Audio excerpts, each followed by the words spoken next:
আসসালামু আলাইকুম সুপ্রিয় দর্শক, কেমন আছেন? আশা করছি সকলে ভালো আছেন। ঢাকা এই সময় থেকে সরাসরি আজকের নিত্যপণ্যের যে বাজার তালিকা ছিল রয়েছে সকল বাজার কিন্তু জানিয়ে দেবো। সকলে কিন্তু আমার কাছ থেকে জানতে পারবেন যে আজকে এই বাজারে কত করে বিক্রি চলছে। প্রিয় দর্শক, এই বাজারে আসলে যেই মূল্য তালিকা রয়েছে তা উপর এবং নিচের যেই বাজার রয়েছে তা কত করে বেচাবিক্রি রয়েছে। আমরা যদি সে সকল বাজার তালিকা আসলে জানিয়ে দিই তাহলে কিন্তু আপনারা সকলে কিন্তু বুঝতে পারবেন যে বর্তমান এই বাজারে আসলে চলছেটা কি, কিংবা বাজারে কি বাড়ার সময় রয়েছে পেঁয়াজ আর রসুন পাইকারি বাজার বাড়ার সম্ভাবনা রয়েছে না কমার সম্ভাবনা রয়েছে, সেটাও কিন্তু আপনাদের সকলের মাঝে কিন্তু আজকের এই ঢাকা সামবাদ থেকে কিন্তু আপনাদের সকলের মাঝে কিন্তু জানিয়ে দেওয়ার চেষ্টা করব। এবং পিছনে যেই পেঁয়াজগুলো দেখতে পাচ্ছেন সেই পেঁয়াজগুলো আসলে কত টাকা করে বেচাবিক্রি চলছে সেটাও কিন্তু জানতে পারবেন। দেখুন, এক এক দিন এক একভাবে এই এক এক বাজারে কিন্তু বেচাবিক্রি চলছে। তবে আমরা যে পেঁয়াজগুলো আপডেটগুলো জানাচ্ছি সেগুলো লিগেল আপডেট। তো ছোট্ট বিরতি ফিরে আসবো। আপনারা পেঁয়াজগুলো দেখেন, ফুললি পিওর পেঁয়াজ। এই দেখেন, কোন জেলার পেঁয়াজ একটু বলেন তো, আপনাদের কাছে প্রশ্ন থাকলো আমার।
তা প্রিয় দর্শক, সেই ছোট্ট বিরতির পর আবারও চলে আসলাম আপনাদের সকলের সাথে।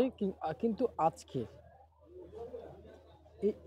এই বাজারে প্রতি কেজি পাইকারি দামে সর্বোচ্চ সর্বনিম্ন কত করে পেঁয়াজ বেচাবিক্রি চলছে আজকের বাজারে। নিচে এবং উপরে যে মূল্য তালিকা রয়েছে সেটার বাজার তালিকা যদি আপনাদেরকে সাথে যদি বলে দেয় তাহলে কিন্তু বুঝতে পারবেন আজকের এই বাজারে আসলে প্রতি কেজি এই যে পাইকারি দাম কিন্তু সর্বোচ্চ সর্বনিম্ন কিন্তু বাজারে বেচাবিক্রি চলছে।